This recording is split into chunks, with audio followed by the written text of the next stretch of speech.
నమస్తే, welcome to I news. Andhra Pradesh లో త్వరలో జరగబోయే స్థానిక సంస్థల ఎన్నికలు అధికార కూటమి ఐక్యతకు తీవ్ర సవాలుగా మారబోతున్నాయి. పొత్తు ధర్మాన్ని కాపాడుకుంటూ జనసేన బీజేపీ డిమాండ్లను సర్దుబాటు చేయడం, ప్రతిపక్ష వైఎస్ఆర్సీపీని గట్టిగా డిఫెండ్ చేయడం చంద్రబాబుకు కత్తి మీద సాములా మారింది. కూటమి పాలిటిక్స్ వర్సెస్ టీడీపీ ఫ్యూచర్ పై స్పెషల్ స్టోరీలో ఇప్పుడు చూద్దాం.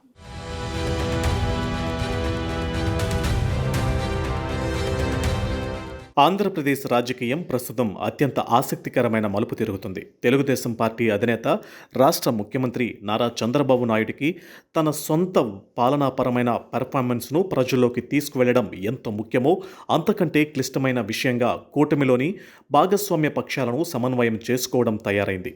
త్వరలోనే రాష్ట్రంలో మున్సిపాలిటీలు, జడ్పీటీసీ, ఎంపీటీసీ, పంచాయతీ, స్థానిక సంస్థల ఎన్నికల సమరం ప్రారంభం కాబోతుంది. ఈ సమయంలో సీట్ల పంపకాల ఫార్ములా, గ్రామస్థాయి నాయకత్వం, పొలిటికల్ స్పేస్ ప్రాధాన్యతలకు సంబంధించి జనసేన, భారతీయ జనతా పార్టీలు టీడీపీ అధిష్టానంపై విపరీతమైన ఒత్తిడిని పెంచుతున్నట్లు రాజకీయ వర్గాలలో స్పష్టమైన సంకేతాలు కనిపిస్తున్నాయి. సాధారణంగా ఏ ప్రభుత్వానికైనా తన 5 ఏళ్ల పాలనా కాలంలో వచ్చే స్థానిక సంస్థల ఎన్నికలు ఒక బిగ్ పొలిటికల్ టెస్ట్ లాంటివి. కానీ ఏపీ వర్తమాన రాజకీయంలో ఈ లోకల్ బాడీ పోల్స్ అధికార కూటమికి, ముఖ్యంగా చంద్రబాబు నాయుడి వ్యూహాత్మక నాయకత్వానికి మరింత ప్రతిష్టాత్మకమైన మైలురాయిగా నిలవనున్నాయి. ఒకవైపు ఉప ముఖ్యమంత్రి పవన్ కళ్యాణ్ నేతృత్వంలోని జనసేన పార్టీని, మరోవైపు కేంద్రంలో అధికారంలో ఉన్న సీనియర్ భాగస్వామి బీజేపీని సంతృప్తిపరుస్తూ కూటమి ఐక్యతను కాపాడుకోవడం చంద్రబాబుకు ప్రధాన టాస్క్. అదే సమయంలో దశాబ్దాలుగా గ్రామస్థాయిలో పార్టీని నమ్ముకుని ఉన్న తెలుగుదేశం పార్టీ క్యాడర్ బలాన్ని, పొలిటికల్ డొమైన్స్ను ఏమాత్రం కోల్పోకుండా చూసుకోవడం చంద్రబాబు నాయుడికి అతిపెద్ద సవాలుగా మారింది. ఆంధ్రప్రదేశ్ ఓటర్లు వరుస ఎన్నికల్లో చూపించిన తీర్పులను గమనిస్తే అవి ఎంతో విభిన్నంగా, అనూహ్యంగా ఉన్నాయి. 2019 అసెంబ్లీ ఎన్నికల్లో టీడీపీ ఘోర పరాజయాన్ని ఎదుర్కొని కేవలం 23 స్థానాలకే పరిమితం కాగా, వైఎస్ఆర్ కాంగ్రెస్ పార్టీ ఏకంగా 151 సీట్లతో ప్రభంజనాన్ని సృష్టించింది. కానీ సరిగ్గా 5 ఏళ్లు తిరిగేసరికి 2024 ఎన్నికలలో ఏపీ ఓటర్లు 180 డిగ్రీల పూర్తి భిన్నమైన తీర్పును ఇచ్చారు.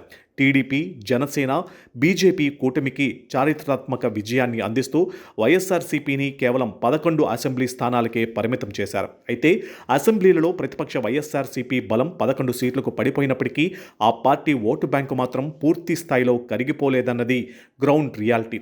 వైఎస్ జగన్మోహన్ రెడ్డికి రాష్ట్రంలో దాదాపు 40% పైగా ఓటు షేర్ భద్రంగా ఉందని గణాంకాలు చెబుతున్నాయి. ఈ ప్రాతిపదికన రాబోయే స్థానిక సంస్థల ఎన్నికల ఏపీలో కూటమి ప్రభుత్వం అమలు చేస్తున్న పథకాలు, అభివృద్ధి కార్యక్రమాలు స్థానిక పాలనపై ప్రజలు ఇచ్చే ఒక రకమైన డైరెక్ట్ రెఫరెండంగా రూపాంతరం చెందనున్నాయి. ప్రతిపక్ష వైఎస్ఆర్సీపీ ఈ ఎన్నికలలో పుంజుకుందనే టాక్ వస్తే అది కూటమికి రాజకీయంగా ఇబ్బందికరంగా మారుతుంది. కాబట్టి ఈ ఎన్నికలలో అధికార కూటమి ఏకపక్ష విజయాన్ని నమోదు చేయాల్సిన అవసరం ఎంతైనా ఉంది. ఈ పరిస్థితుల్లో కూటమిలోని భాగస్వామ్య పక్షాలు కూడా తమ పొలిటికల్ డిమాండ్లపై పట్టుబడుతున్నాయి. 2024 సాధారణ ఎన్నికల సమయంలో అసెంబ్లీ, పార్లమెంటు సీట్ల పంపకాలలో తీసుకున్న కేటాయింపు నిష్పత్తిని ఈ స్థానిక పోరులో ఒప్పుకునేదే లేదని జనసేన క్యాడర్ నుంచి స్పష్టమైన డిమాండ్ వస్తుంది. స్థానికంగా పట్టున్న మున్సిపల్ వార్డులు, జడ్పీటీసీ, ఎంపీటీసీ స్థానాలలో తమ అభ్యర్థులకు ఎక్కువ ప్రాతినిధ్యం కావాలని జనసేన కోరుతుంది. 2024లో వైఎస్ఆర్సీపీ ప్రభుత్వానికి వ్యతిరేకంగా ప్రతిపక్ష ఓటు చీలిపోకుండా పవన్ కళ్యాణ్ తీసుకున్న చొరవే కూటమి ఏర్పాటుకు, తద్వారా భారీ విజయానికి పునాది వేసిందని జనసేన వర్గాలు బలంగా నమ్ముతున్నాయి. అందుకే స్థానిక ఎన్నికల్లో తమకు తగినంత పొలిటికల్ స్పేస్ ఇవ్వాలని వారు ఆశిస్తున్నారు. మరోవైపు భారతీయ జనతా పార్టీ కూడా రాష్ట్రంలో క్షేత్రస్థాయి నుంచి తన పార్టీ నిర్మాణాత్మక బలాన్ని పెంచుకోవడానికి ఈ లోకల్ బాడీ ఎన్నికలను ఒక గొప్ప వేదికగా భావిస్తుంది. గతంలో చంద్రబాబు కష్టకాలంలో ఉన్నప్పుడు తమ కేంద్ర నాయకత్వం అందించిన సపోర్టు కూటమి రాజకీయ సుస్థిరతకు ఎంతో తోడ్పడిందని బీజేపీ భావిస్తుంది. అందువల్ల గ్రామీణ, పట్టణ ప్రాంతాలలో తమకు కూడా మెరుగైన స్థానాలు కేటాయించాలని బీజేపీ పట్టుబడుతుంది. అయితే ప్రాక్టికల్ గ్రౌండ్ రియాలిటీని పరిశీలిస్తే కూటమిలోని 3 పార్టీలలో కంప్లీట్ స్టేట్ వైడ్ గ్రామస్థాయి నెట్వర్క్, ప్రతి వార్డులోనూ బలమైన cadre and continuous vote bank ఉన్న ఏకైక పార్టీ తెలుగుదేశం మాత్రమే.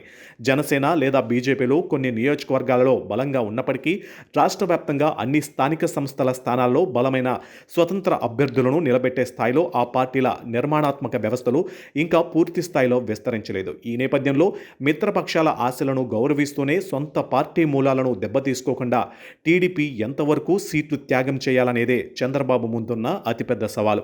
తెలుగుదేశం పార్టీ దశాబ్దాల చరిత్ర కలిగిన ఒక విస్తృతమైన సామాజిక మరియు పొలిటికల్ బేస్ ఉన్న పార్టీ. కేవలం పొత్తు ధర్మాన్ని నిలబెట్టుకోవడం కోసం తమకు బలమున్న స్థానాలను మిత్రపక్షాలకు ఎక్కువగా కేటాయిస్తే క్షేత్రస్థాయిలోని టీడీపీ ద్వితీయ శ్రేణి నాయకులు, కార్యకర్తలు తీవ్ర నిరాశకు గురయ్యే ప్రమాదం ఉందనే ఆందోళన పార్టీ సీనియర్లలో ఉంది. ఒకవేళ పొత్తులో భాగంగా మిత్రపక్షాలకు ఎక్కువ సీట్లు కేటాయించినప్పుడు అక్కడ ఆ పార్టీలకు తగినంత కేడర్ బలం లేక పోటీలో ఓడిపోతే అది ఆటోమేటిక్గా ప్రత్యర్థి వైఎస్ఆర్సీపీకి మళ్ళీ పుంజుకోవడానికి ఒక పొలిటికల్ అడ్వాంటేజ్ను ఇచ్చినట్లు అవుతుంది.